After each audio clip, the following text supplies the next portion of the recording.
Hello friends, welcome back to the channel. Friends, आज की हमारी वीडियो का टॉपिक है मेजर कॉन्स्टिट्यूशनल बॉडीज यानी प्रमुख संवैधानिक निकाय। हालांकि ये टॉपिक छोटा है बट एग्जाम के पॉइंट ऑफ व्यू से काफी ज्यादा इंपॉर्टेंट टॉपिक है ये।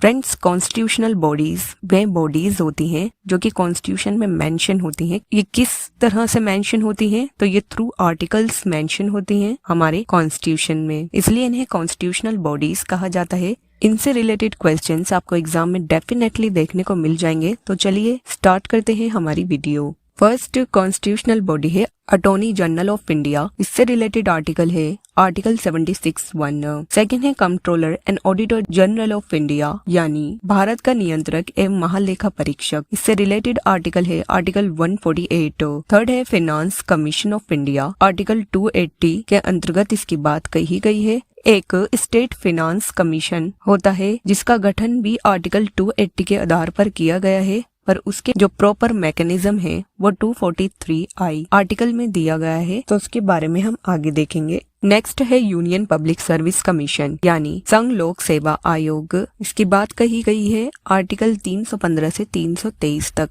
नेक्स्ट है स्टेट पब्लिक सर्विस कमीशन। ये मेंशन है आर्टिकल 315 से लेकर 323 तक। Next election commission of India. इससे रिलेटेड क्वेश्चन तो आपको डेफिनेटली एग्जाम में देखने को मिल जाएगा। आर्टिकल 324 एसोसिएटेड है इलेक्शन कमीशन ऑफ इंडिया से, ये आपने याद रखना है friends. National commission for schedule caste mention है आर्टिकल 338 में, और national commission for schedule tribes and backward classes article 338A and article 338B में मेंशन है। तो चलिए इनसे रिलेटेड एमसीक्यूज देख लेंगे। First question, how long is the tenure of the controller and auditor general of India? Right answer is option A 6 years। तो friends, controller and auditor general of India एक constitutional body है। Article 148 provide करता है एक independent office of the CAG यानी controller and auditor general of India, और ये supreme audit institution है इंडिया का। इनके अपॉइंटमेंट की बात करें तो ये अपॉइंट किया जाता है प्रेसिडेंट ऑफ इंडिया के द्वारा by a warrant under his hand and seal. Tenure होता है इनका अ पीरियड ऑफ 6 years और up to the age of 65 years। इनमें से जो भी पहले हो यानी controller and auditor general of India 65 years की एज तक ही बना जा सकता है या 6 years की अवधि तक इनका टेन्योर होता है। अगर कैग के रिमूवल की बात करें तो कैग को राष्ट्रपति द्वारा उसी आधार पर और उसी तरह से हटाया जा सकता है जिस तरह से सर्वोच्च न्यायालय यानी सुप्रीम कोर्ट के जज को हटाया जाता है। और साथ ही फ्रेंड्स याद रखिएगा कि राष्ट्रपति के प्लेजर पर यह अपना पद ग्रहण नहीं करता है। करंट में controller and auditor general of India हैं गिरीश चंद्र मुर्मू जी। आर्टिकल 148 से लेकर article 151 of the Indian constitution deal करते हैं controller and auditor general of India से। Next question, who among the following holds his or her office during pleasure of the president? तो जैसा कि अभी हमने पढ़ा कि कैग राष्ट्रपति की प्लेजर पर अपना पद ग्रहण नहीं करता है, तो ये इसका आंसर नहीं होगा। चीफ इलेक्शन कमिश्नर को हटाए जाने के लिए कॉन्स्टिट्यूशन में प्रोविजन दिए गए हैं, तो ये भी इसका आंसर नहीं होगा। स्पीकर ऑफ लोकसभा तो नहीं होगा, तो राइट आंसर होगा option D attorney general. Attorney general of India एक कॉन्स्टिट्यूशनल बॉडी है और ये अपॉइंट की जाती है as the principal legal adviser to the government of India यानी प्रमुख कानूनी सलाहकार के रूप में अटॉर्नी जनरल ऑफ इंडिया को नियुक्त किया जाता है। आर्टिकल 76 के तहत attorney general of India appoint किया जाता है प्रेसिडेंट ऑफ इंडिया के द्वारा, यानी इनको नियुक्त करते हैं प्रेसिडेंट ऑफ इंडिया। ये बात कही गई है आर्टिकल 76 में। अटॉर्नी जनरल ऑफ इंडिया बनने के लिए भारत का नागरिक होना आवश्यक है। उसके पास हाई कोर्ट के जज के रूप में काम करने का 5 साल का एक्सपीरियंस होना चाहिए, या उसके पास 10 साल का एक्सपीरियंस होना चाहिए हाई कोर्ट में एडवोकेसी करने का, या राष्ट्रपति के ओपिनियन के अनुसार उसे जुडिशियल मैटर्स के लिए एक क्वालिफाइड पर्सन होना चाहिए यानी एक योग्य व्यक्ति होना चाहिए। Current attorney general of India हैं R Venkata Ramani ji. Move to the next question, who among the following was the first chief election commissioner of India? Right answer हो जाएगा friends option B Sukumar Sen. तो फ्रेंड्स, सुकुमार सेन हमारे भारत के पहले मुख्य चुनाव आयुक्त नियुक्त किए गए थे। ये आपने याद रखना है, important question. Election commission of India के बारे में देख लेंगे।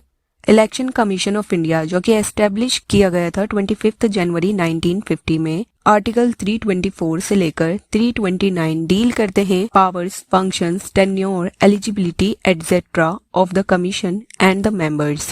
Part 15 of the Indian constitution deal करता है elections and establishes a commission for these matters.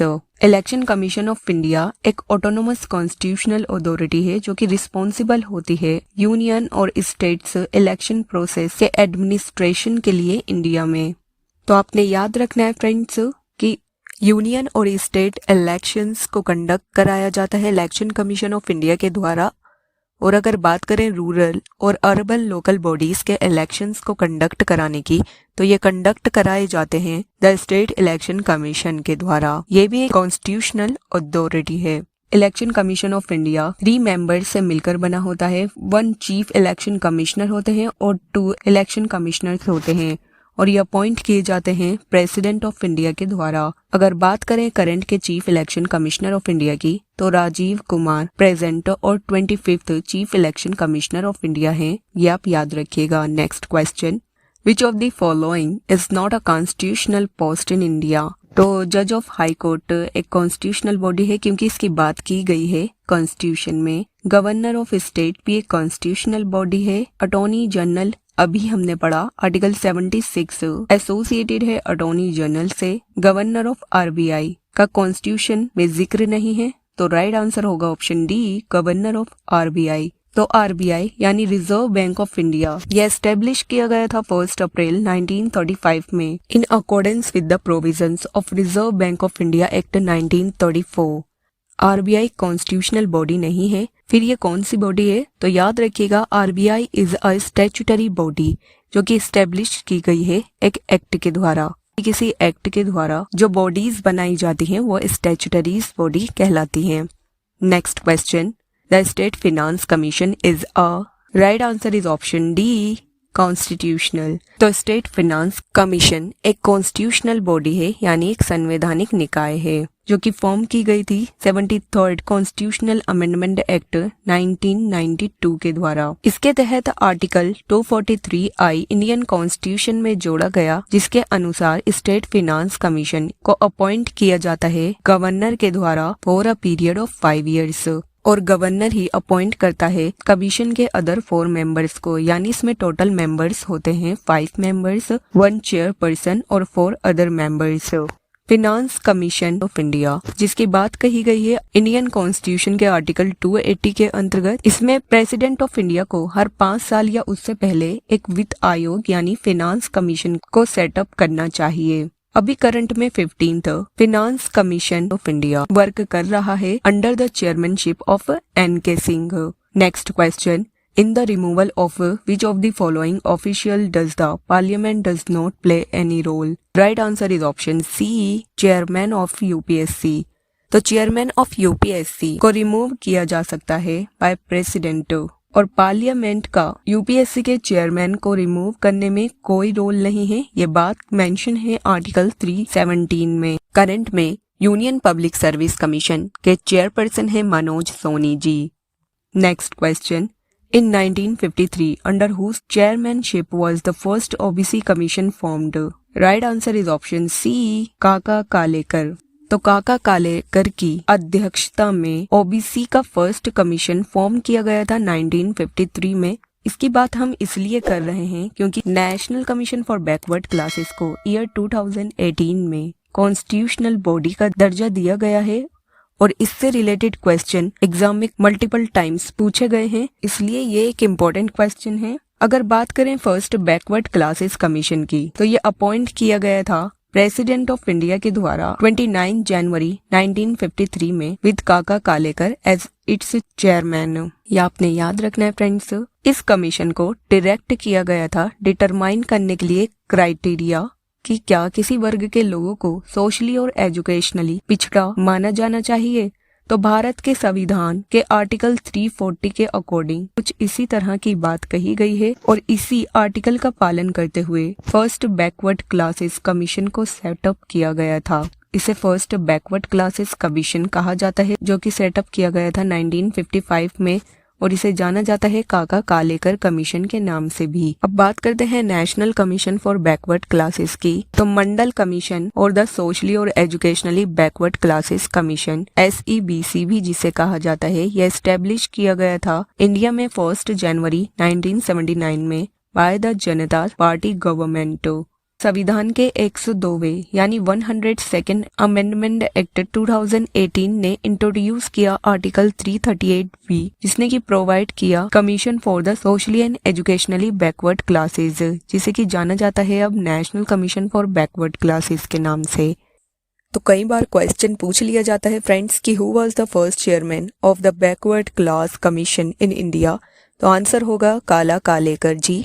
और अगर क्वेश्चन पूछा जाए what was the name of the second backward commission, तो आंसर होगा मंडल कमीशन, जो कि हेड किया गया था BP मंडल के द्वारा 1979 में। और article 338B of the Indian constitution deal करता है national commission for backward classes से। करंट में national commission for backward classes के चेयरपर्सन है श्री हंसराज गंगाराम आहिर जी। ये भी आपने याद रखना है friends. Next question, when was National Commission for SCs formed? Right answer is option C, 2004. National Commission for SCs जो कि एक कॉन्स्टिट्यूशनल बॉडी है, ये वर्क करती है to safeguard the interest of the scheduled castes in India. ये SCs के अधिकारों से संबंधित शिकायतों की जांच करती है और ये रेकमेंड्स करती है SCs की बेहतरी के लिए उठाए जाने वाले कदमों को। National commission for SCs report करता है regularly to the president of India. National commission for scheduled caste बना होता है एक चेयरपर्सन, एक वाइस चेयरपर्सन और 3 अदर मेंबर्स से, यानी इसमें टोटल 5 मेंबर्स होते हैं। करंट में national commission for scheduled cast के चेयरपर्सन है विजय सांपला जी। Next question, which article of the Indian Constitution has the provisions regarding the ST Commission? Right answer is option B, Article 338.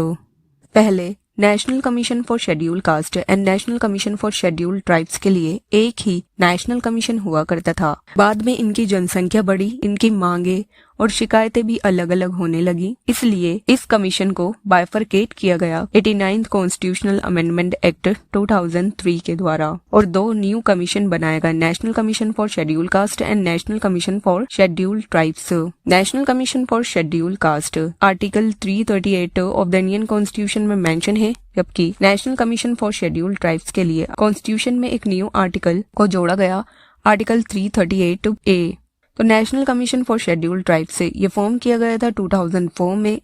इसमें members होते हैं 5, 1 chairperson, 1 vice chairperson and 3 other members. In 3 members में से एक lady member का होना compulsory है। Members का टेन्योर होता है 3 इयर्स। इसका पर्पस है protection, welfare and development and advancement of the scheduled tribes. Current chairperson of national commission for scheduled tribes हैं हर्ष चौहान और first chairperson of national commission for STs रहे थे Shri Kunwar Singh ji. I hope friends ये video आपके लिए useful रही होगी। अगर ये वीडियो आपके लिए यूजफुल रही हो तो प्लीज हमारी वीडियो को लाइक करिएगा और चैनल पर नए हो तो जरूर सब्सक्राइब करिएगा। मिलेंगे एक नई वीडियो नए टॉपिक के साथ। Thank you.